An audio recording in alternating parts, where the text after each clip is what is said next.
বৃহস্পতিবার পবিত্র রাতে কেউ যদি এই দোয়াটি 100 বার পরে কোনো দিন পৃথিবীর কোনো মানুষের কাছে তার হাত পাততে হবে না। পৃথিবীর সব কিছু তার পায়ের নিচে আল্লাহ হাজির করে দিবেন।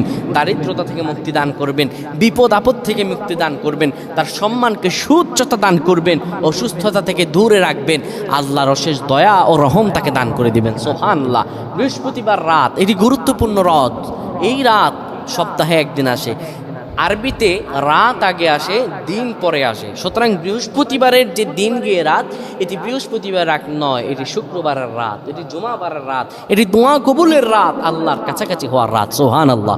এই বৃহস্পতিবার রাত আল্লাহ তাআলা বান্দার দোয়া কবুল করেন।